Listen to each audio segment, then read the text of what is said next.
My friends, life is not lived in the outside world first, it is lived inside the mind. Everything you see, everything you feel, every step you take, it all begins here with a single thought. The real battlefield of life is not in the boardroom, not in the marketplace, not even in the conflicts we face with other people. The real battlefield is inside the mind. Every day from the moment you wake up until the moment you close your eyes at night, a silent war is happening. Thoughts come like waves. Some are soft, gentle, peaceful. Others are wild, loud, and destructive. And here is the truth many people never realize. The quality of your life depends on which thoughts you choose to give your energy to. When you wake up in the morning, the first thought sets the tone for your day. If your first thought is heavy, worry about money, fear of failure, regret about the past, your whole day can feel like you are dragging a chain behind you. But if your first thought is strong, gratitude for being alive, excitement for new opportunities, determination to face challenges, you start walking lighter, with energy and focus. This is why mastering your thoughts is the first step to mastering your life. The mind is powerful, but it is also tricky. It does not always tell the truth. It takes experiences from the past, fears about the future, opinions from other people, and mixes them together into stories. Some of those stories lift you up, and some hold you down like a weight. If you do not take control, you start believing everything the mind tells you. It says, "You can't do this," and you believe it. It says, "They don't respect you," and you feel angry. It says, "What if you fail?" and you freeze before even starting. But a thought is just a thought. It only has the power you give it. Imagine a garden. Whatever seeds you plant will grow. If you plant roses, you will get roses. If you plant weeds, you will get weeds. The mind works the same way. Negative thoughts are like weeds. If you keep watering them with your attention, they grow bigger and stronger, taking over the whole garden. But if you choose to water the seeds of courage, focus, kindness, and discipline, you will grow a mental garden full of strength and clarity. The choice is always yours, but you must be awake enough to see what is happening inside your mind. People often think the enemy is outside. They blame circumstances, other people, or bad luck. But the real battle is not out there. It is in here, in the thoughts you repeat every single day. If you tell yourself 100 times, "I will fail," your mind starts to look for proof to make that true. It notices every mistake, every rejection, and ignores every small success. Slowly, you start living the story you keep telling yourself. This is why it is so important to take control. You must become the watcher of your mind, not the servant of it. When a negative thought comes, instead of believing it immediately, pause and ask, "Is this thought helping me or hurting me? Is this thought even true?" This simple pause creates space between you and your thoughts. In that space, you gain the power to choose. You can let the thought go, like a leaf floating away on a river, and choose a thought that gives you strength instead of fear. Over time, this practice turns the battlefield of the mind into a place of training, where challenges become opportunities to grow stronger rather than reasons to give up. A thought on its own is weightless, without shape, without substance. It drifts into the mind like a cloud passing through the sky. It does not have the power to control you. It does not have the power to decide your future. It does not even have the power to make you feel anything until you decide to give it your attention. This is where most people get trapped. They believe every thought that enters their mind carries truth, carries meaning, carries reality. But the mind produces thousands of thoughts every single day. Some are useful, some are random, some are echoes from the past, some are fears about the future. If you give energy to all of them, you are like someone opening the door to every stranger that knocks, letting in friends and thieves alike without question. The real power lies in where you place your focus. A single thought repeated over and over begins to take root. It shapes emotions, it shapes actions, it shapes identity. Someone who constantly feeds the thought, I am not good enough, begins to walk, speak, and live as if it were true. Another person who keeps feeding the thought, I am capable, I will find a way, begins to notice opportunities where others only see walls. The difference is not in intelligence, luck, or circumstances. The difference is in which thoughts were given power and which were left to pass like clouds across the sky. This is why you must learn the art of watching your own mind. Most people live like puppets, controlled by every string of thought that pulls them in different directions. A memory appears and they feel sad all day. A worry appears and they feel anxious all night. They never stop to realize that they are the ones giving these thoughts permission to stay. The moment you stop feeding a thought with your attention, it begins to lose strength. It is like a fire. If you keep adding wood, the flames rise higher. If you stop feeding it, slowly it dies down. Some people fear their own thoughts.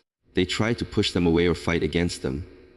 But fighting thoughts often gives them more energy, because what you resist persists.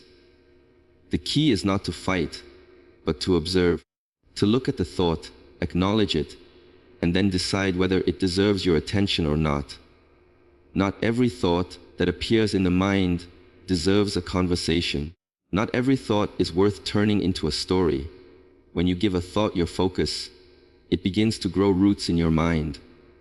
It connects to your emotions, then to your beliefs, then to your behavior. Slowly, it becomes part of how you see yourself and the world around you. This is how confidence is built. This is how fear is built. This is how courage is built. It all begins with the simple act of giving power to certain thoughts and ignoring others. The mind is like fertile soil. It does not care what seeds you plant. It will return whatever you give it, multiplied. If you keep planting thoughts of doubt, you will harvest hesitation. If you keep planting thoughts of strength, you will harvest action and courage. The soil makes no judgments. It simply grows whatever is planted and watered with attention every single day. You become what you focus on, because the human mind is like a lens, and whatever it focuses on becomes bigger, clearer, and more powerful in your life. When you wake up in the morning, the first thing you choose to think about begins to shape the energy you carry throughout the day. If you focus on problems, everything will start to look like a problem. If you focus on possibilities, you will begin to notice doors that were always there, but hidden from your eyes. The mind has this strange ability to filter the world according to what it believes is important. It is constantly scanning for information, but it cannot pay attention to everything at once, so it selects what aligns with your focus and lets the rest fade into the background. When someone keeps repeating to themselves, "Life is hard, nothing works out for me," their mind will start to notice only the moments that prove this belief true. They will remember the failures, the rejections, the disappointments, and they will ignore the small victories, the chances to try again, the people willing to help. Slowly, they build a reality around that focus, and soon it feels like the whole world is against them. But it is not the world, it is the lens they are looking through. On the other hand, when someone tells themselves, "I can learn, I can improve, I can find a way," their mind begins to notice lessons in failure, strength in struggle, and opportunities hidden inside challenges. The same event that destroys one person becomes a stepping stone for another, not because the event was different, but because the focus was different. What you look for, you find. What you focus on grows. This is not magic, it is simply how the mind works. Focus is like sunlight passing through a magnifying glass. Scattered light warms everything a little, but focused light creates enough heat to start a fire. The human mind works the same way. When you scatter your focus on fear, gossip, distractions, and complaints, you create small bursts of energy that burn out quickly. But when you direct your focus toward growth, discipline, and purpose, you create intensity, clarity, and momentum. A mind like this becomes powerful unstoppable, because it is no longer wasting energy on things that do not matter. The challenge is that the world constantly fights for your attention. News headlines, social media, advertisements, and opinions from everyone around you compete to tell you what to focus on. If you do not choose your focus deliberately, the world will choose for you, and it will not choose your happiness or your peace. That is why you must learn to step back and ask, where is my focus right now? Is it on what makes me stronger or on what makes me weaker? Because the truth is, you cannot focus on everything. You will always miss something. But the things you choose to focus on shape your emotions, your decisions, and eventually your identity. If you constantly focus on negativity, you begin to carry yourself with doubt, with fear, with hesitation. If you focus on growth, on gratitude, on solutions, you begin to carry yourself with confidence, with energy, with resilience. Slowly, without even noticing, you start to become the very things you give your attention to every single day. When emotions control your life, decisions are made from fear, anger, or frustration, and those decisions often lead to regret. A single moment of uncontrolled emotion can damage relationships, destroy opportunities, and leave you feeling powerless. This is why mastering your emotions begins with mastering your thoughts. Because emotions are born from the way you interpret what happens around you. Two people can face the same situation. One stays calm, the other explodes in anger. The difference is not in the situation itself, but in the way the mind processes it. The mind speaks first in thoughts, and emotions follow like shadows. A thought appears, they disrespected me. If you feed that thought, anger rises. Another thought appears, what if I fail? Feed it, and fear takes control. The chain is simple but powerful. Thought creates emotion, emotion drives behavior, behavior shapes results. Break this chain at the level of thought, and you break the control emotions have over your life. People often believe emotions are automatic, that they have no choice but to feel whatever comes. But emotions are like waves on the ocean. They rise, they fall, they come, they go. If you chase them, if you fight them, you get pulled under. If you learn to observe them without reacting, you begin to surf on top of the waves instead of drowning beneath them. This is not about suppressing emotions or pretending they do not exist. It is about not letting them become the master of your actions. When fear takes control, you hesitate, you avoid, you hide from life's challenges. Opportunities pass because fear whispers, you can't handle this. When anger takes control, you react without thinking. Words are spoken that cannot be taken back. Bridges are burned that took years to build. When sadness takes control, you lose energy, lose direction, and begin to believe the heaviness will never end. But none of these emotions are permanent. They feel powerful only because your thoughts keep feeding them with stories, with judgments, with memories of the past and predictions about the future. The moment you learn to pause before reacting, everything begins to change. A thought appears, an emotion rises. But instead of reacting, you take a breath. You watch the emotion like a passing storm instead of running into the rain. This pause gives you space to choose. You can ask yourself, is this emotion helping me or hurting me? Will acting on it bring me closer to the life I want or take me further away? That small gap between emotion and action is where power lives. Mastering emotions does not mean you never feel them. It means you feel everything, but remain free to choose your response. Courage can exist even when fear is present, because courage is not the absence of fear, but the decision to act despite it. Calmness can exist even when anger knocks at the door, because calmness comes from refusing to give anger your energy. Happiness can exist even when sadness passes through, because happiness is built on gratitude and perspective, not on the absence of difficulty. Over time, this practice of watching your thoughts and emotions without being ruled by them creates a mind that is steady like a mountain. Storms come, winds blow, rain falls, but the mountain does not move, It sees everything, it holds everything, but it remains unshaken inside. Life will never promise you clear skies every day. Storms will come, sometimes without warning, shaking the ground beneath your feet. Plans will fall apart, people will disappoint you. Losses will come when you least expect them. The world outside will always be unpredictable, but the mind inside does not have to follow the same chaos. There is a strength that comes when you learn to remain calm, even when everything around you seems to be falling apart. This calmness is not weakness. It is not about ignoring reality or pretending the storm does not exist. It is about standing in the middle of it and choosing not to let it control you. When panic rises, clarity disappears. Decisions made in fear are rarely wise because fear narrows your vision. It makes you see only the danger, never the opportunity. Anger is the same. When it takes over, you stop hearing reason. You say things you regret, you make choices you cannot undo. But when the mind is calm, it sees clearly. It sees the whole picture. It notices solutions that emotions often hide. This is why calmness is power. The person who stays calm in the storm sees the way out while everyone else is blinded by the rain. Calmness begins in the space between thought and reaction.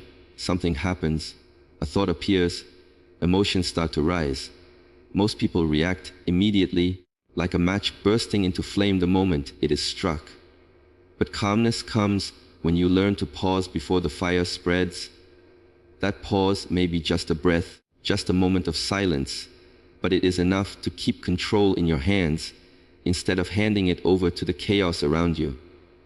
Some people believe calmness is a gift, that some are born with it and others are not. But calmness is a practice. It is built like strength is built, through repetition, through awareness, through learning to return to stillness again and again, no matter how many times the storm pulls you away. Meditation, deep breathing, even simple reflection at the end of each day, these are ways to train the mind to slow down instead of being swept away by the first rush of emotion. Think of the ocean. On the surface, waves crash, storms rage, ships struggle against the wind. But deep below, the water remains still, untouched by the chaos above. The human mind can be the same. Life on the surface may bring noise and pressure, but deep inside there can be a quiet center that remains steady no matter what comes. To reach that center, you must stop fighting every wave and instead learn to let it rise and fall without losing yourself in it. When people lose calmness, they often lose perspective. A small problem becomes a mountain because the mind keeps feeding it with fear and anger. But when calmness is present, the mountain becomes a challenge to climb instead of a wall that blocks the path. The problem does not magically disappear, but the mind stops turning it into something bigger than it is. This is why calmness is not passive. It is active strength. It keeps your energy from scattering in every direction. It lets you respond with intention instead of reaction. It helps you stay focused on solutions instead of getting trapped in complaints. It gives you the power to carry the weight of the storm without letting it crush you from the inside. Your thoughts create your reality because the mind is the architect of everything you experience. Before anything exists in your life, it first takes shape in your mind as an idea, a belief, a story you keep telling yourself. When you repeatedly think a certain way, your brain begins to filter the world to match those thoughts. If you constantly tell yourself that people cannot be trusted, you will notice every betrayal, every lie, every disappointment. And soon you will believe the world is full of untrustworthy people. But if you tell yourself there are good people around you, you will start noticing kindness, support, and opportunities for connection. The world outside does not change, the world inside does. Every thought sends a signal to your emotions, and your emotions shape your actions. If you think life is hopeless, you feel heavy, unmotivated, and you stop trying. When you stop trying, your results prove your hopeless thoughts right, and the cycle repeats. But when you think life has possibilities, you feel energy, hope, and determination. You begin to act with purpose, and those actions create results that reinforce your belief in possibility. Slowly, your thoughts build the walls or open the doors through which you live your life. This is why two people can face the same challenge and have completely different experiences. One sees it as the end, the other sees it as the beginning. One focuses on the loss, the other focuses on the lesson. Their reality is not shaped by the event itself, but by the meaning their thoughts attach to it. The mind is always creating meaning, always building a story around what happens. The story you choose to tell yourself becomes the reality you wake up to every morning. The danger is when people let negative thoughts run on repeat without questioning them. The mind says, "You will fail," and they believe it. It says, "You are not good enough," and they carry that weight for years. They never stop to realize these are only thoughts, not facts. A thought becomes powerful only when you give it attention, when you repeat it until it feels true. But the same is true for positive thoughts. If you keep telling yourself, "I can learn, I can grow, I can handle this," eventually your mind begins to notice proof of this everywhere. You begin to see chances to try again instead of reasons to give up. Thoughts act like a compass, quietly pointing you toward what you focus on most. If your mind is full of fear, you move towards safety, avoidance, hesitation. If your mind is full of courage, you move toward action, growth, discovery. This is why changing your thoughts slowly begins to change your behavior, your habits, your results, and finally your entire life. It does not happen overnight, but each repeated thought carves a path in the mind like water carving valleys through rock over time. The process begins with awareness. You cannot change what you do not notice. When you start paying attention to the thoughts that fill your mind each day, you see the patterns shaping your emotions and actions. From there, you can decide which thoughts to keep, which ones to question, and which ones to let go. As you do this again and again, your inner world begins to shift, and slowly, the outer world starts to reflect that shift back to you in ways that feel like chance, but are really the result of the reality your mind has been building all along. In the end, life will always bring noise, distractions, challenges, and storms. The world outside will never be fully in your control, but the world inside can be. Your thoughts are the foundation of everything. Your emotions, your decisions, your actions, and ultimately, the life you build. When you learn to observe them, to guide them, to choose them wisely, you stop being a prisoner of circumstance and become the creator of your own reality. Mastering your thoughts is not a one-time effort. It is a daily practice. It is the choice to plant seeds of strength instead of fear, gratitude instead of anger, courage instead of doubt. Over time, those seeds grow into a mind that stays calm in chaos, sees possibilities in problems, and acts with clarity instead of confusion. When you master your thoughts, you master your emotions. When you master your emotions, you master your actions. And when you master your actions, you master your life.